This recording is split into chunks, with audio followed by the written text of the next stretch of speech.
Hello students, जिस topic को discuss कर रहे हैं आज हम वो है एनसीईआरटी क्लास 12th फिजिक्स का इलेक्ट्रोस्टैटिक चैप्टर का गॉसेस लॉ। गॉसेस लॉ क्या होता है और इसका प्रूफ क्या होता है ये आपको मेरी वीडियो में मिल जाएगा, आप वहाँ से देख सकते हैं।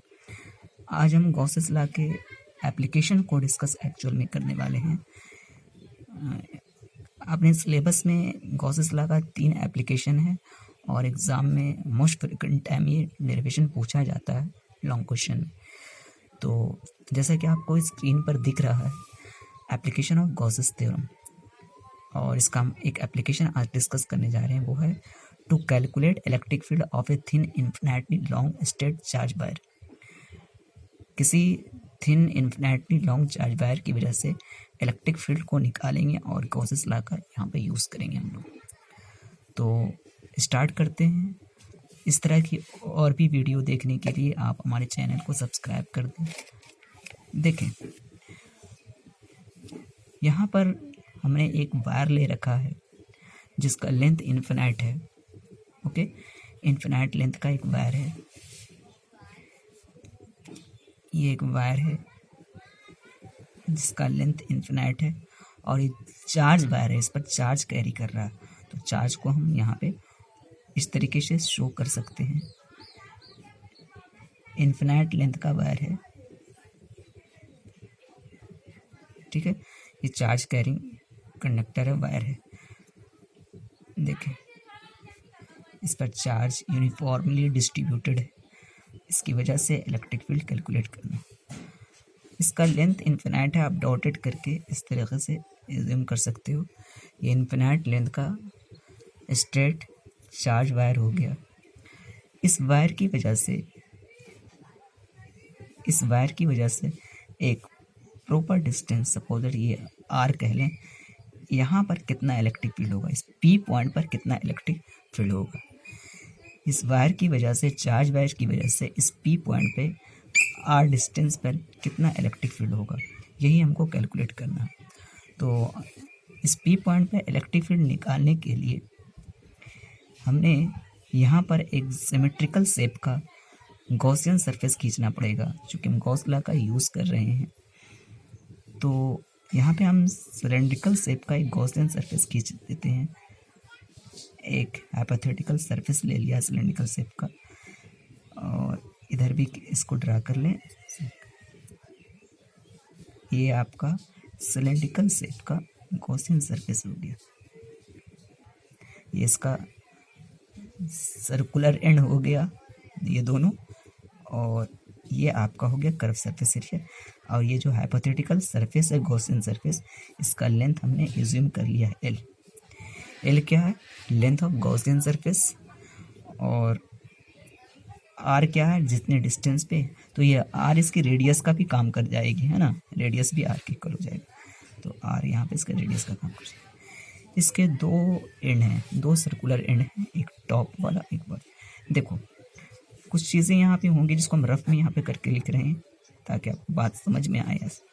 देखिए, आपने पढ़ा होगा किसी पॉजिटिव चार्ज की वजह से इलेक्ट्रिक फील्ड का जो पैटर्न बनता है वो चार्ज से लेकर इन्फिनाइट तक होता है, रेडली आउटवर्ड होता, बाहर की तरफ होता है चार्ज से इन्फिनाइट तक, पॉजिटिव चार्ज की वजह से। तो अब बताएं, इस पूरे पे तो यूनिफॉर्मली पॉजिटिव चार्ज ही है, इसकी वजह से अगर यहाँ पे हम इलेक्ट्रिक फील्ड निकालें तो वो रेडली कहाँ होगी? आउटवर्ड होगी। इलेक्ट्रिक फील्ड का ये डायरेक्शन होगा, रेडली आउटवर्ड।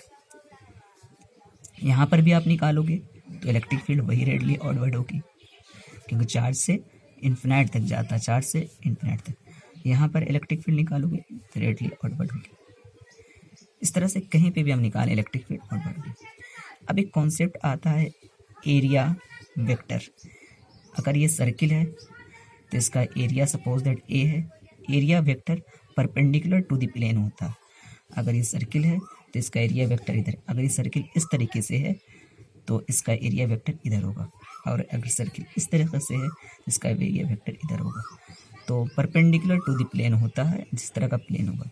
तो बताओ, इस सर्कुलर एंड की बात करते हैं, इसका एरिया वेक्टर किधर होगा? जाहिर सी बात है इसका एरिया वेक्टर ऊपर की तरफ होगा, क्योंकि एंड इस तरीके का है तो परपेंडिकुलर ऊपर की तरफ होगा area vector D S. D S का मतलब स्मॉल सरफेस एलिमेंट है, डी एस ऊपर की तरफ होगा। इसका एरिया वेक्टर नीचे वाले सर्कुलर एंड का एरिया वेक्टर किधर होगा? वो भी डाउनवर्ड होगा, परपेंडिकुलर दूरपीड़न नीचे की तरफ होगा, यानी इसका भी एरिया सरफेस एरिया एलिमेंट नीचे होगा। एरिया वेक्टर, एरिया पूरे को कहा जा रहा है, छोटे से को सरफेस एलिमेंट कहा जाता है। एरिया को ए या एस से आप इंडिकेट कर सकते हैं। दूसरी चीज़ है, इस कर्व सरफेस एरिया वाले पे आते हैं, लेटरल सरफेस एरिया पर देखते हैं। इसके छोटे से सेगमेंट को ले लें जिसको डीएस कह देते हैं। इसका एरिया एलिमेंट किधर होगा? इसका एरिया एलिमेंट इधर होगा, रेडली आउटवर्ड, क्योंकि सरफेस इधर है तो बाहर की तरफ होगा। तो हमने डिस्कस कर लिया कि तीनों, इसका सरफेस टॉप वाले का एरिया एलिमेंट ऊपर होगा, नीचे वाले का नीचे होगा, और इसका इस डायरेक्शन में होगा। ओके, अब यहाँ पे एक और कॉन्सेप्ट यूज़ होगा, इलेक्ट्रिक फ्लक्स। हालांकि आपको पढ़ाया गया है, इलेक्ट्रिक फ्लक्स आपने पढ़ा होगा। Electric flux equal to E dot D S होता है, या इसको स्केलर फॉर्म में लिख दें तो E D S cos theta होगा। ई और डी एस के बीच का थीटा, थीटा जब 90 डिग्री का केस बनता है तो आपने पढ़ा होगा कॉस 90 का वैल्यू 0 हो जाता है, कॉस 90 0 हो जाता है। Therefore flux equal to E D S into 0, यानी 90 के केस में फ्लक्स नहीं बनता है। अब यहाँ पे डिस्कस करते हैं इस वाले टॉप वाले पे। टॉप वाले पे आप देख रहे हो कि इलेक्ट्रिक फील्ड इधर जा रहा है, रेडली दाएं की तरफ, राइट की तरफ, जबकि ये ऊपर में जा रहा है। यहाँ पे जो केस बनेगा इलेक्ट्रिक फील्ड और एरिया एलिमेंट के बीच में 90 डिग्री का। इसी तरह से नीचे वाले सरफेस को जब डिस्कस आप करोगे तो वो भी 90 डिग्री का एंगल बनेगा। देयरफॉर आप एक कंक्लूजन पे पहुँचोगे कि इसके 3 सरफेस हैं। आपके जो गॉसियन सरफेस है इसका 3 सरफेस है, लेकिन इसका सर्कुलर एंड फ्लक्स नहीं बना पा रहा बिकॉज थीटा 90 डिग्री है। तो जो फ्लक्स बन रहा होगा वो सिर्फ किसकी वजह से बन रहा होगा? कर्व सरफेस एरिया की वजह से, क्योंकि कर्व सरफेस एरिया में थीटा 0 डिग्री और थीटा 0 का मान कॉस 0 का मान 1 होता है। तो आपको एक चीज़ समझ में आ गया होगा। यहाँ पे हमने क्या करना है, देखिए यहाँ पे हमको लिखना है एज सर्कुलर एंड, जो सर्कुलर एंड से perpendicular to the electric field, electric field है, so no contribute views towards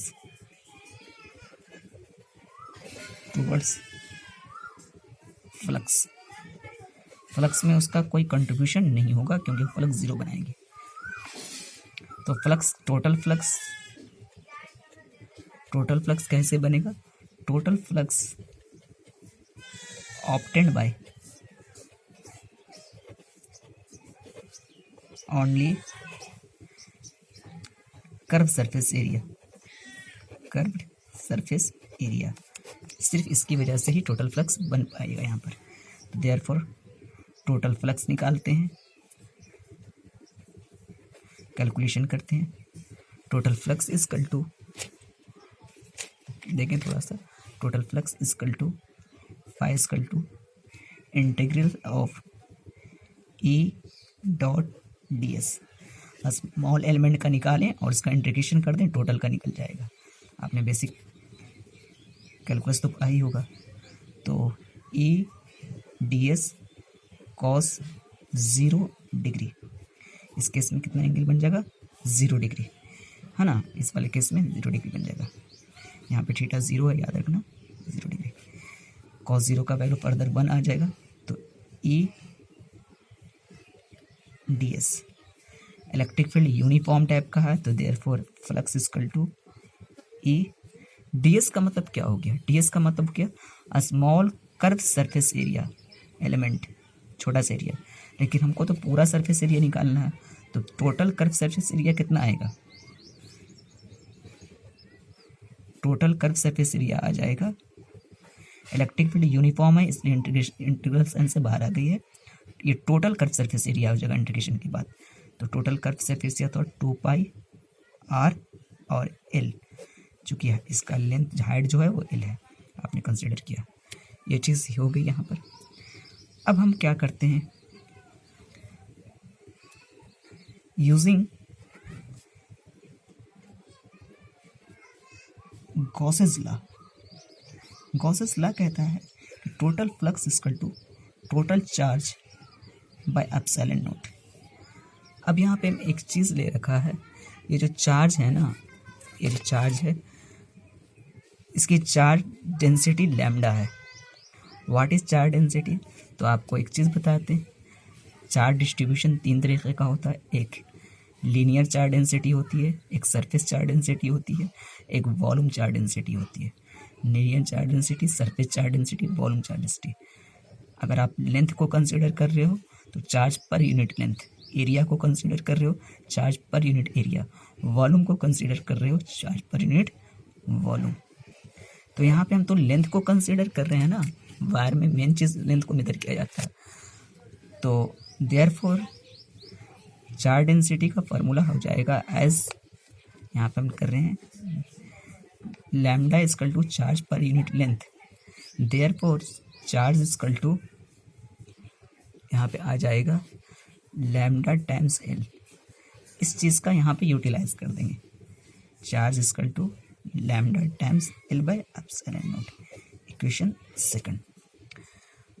अब दोनों ही इक्वेशन में, इक्वेशन फर्स्ट जो दिख रहा है आपको ये वाला, और ये जो इक्वेशन सेकंड है ये वाला, दोनों ही इक्वेशन में LHS में हमने इलेक्ट्रिक फ्लक्स को निकाला है। तो दोनों को इक्वेट कर देंगे। ऑन इक्वेटिंग करें यहाँ से, ऑन इक्वेटिंग या इक्वेशन फर्स्ट और second, from equation first and second we get, दोनों का LHS सेम है तो दोनों का RHS भी फर्दर सेम हो जाएगा। तो RHS में क्या हो जाएगा, RHS में हो जाएगा E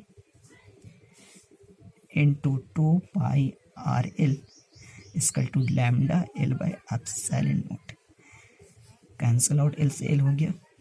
therefore electric field equal to 1 by, इस पूरी चीज़ को RHS में ले जा रहे हैं, 1 by 2 pi R epsilon not, सारा चीज़ नीचे में आ गया और लैम्डा ऊपर में बच जाएगा।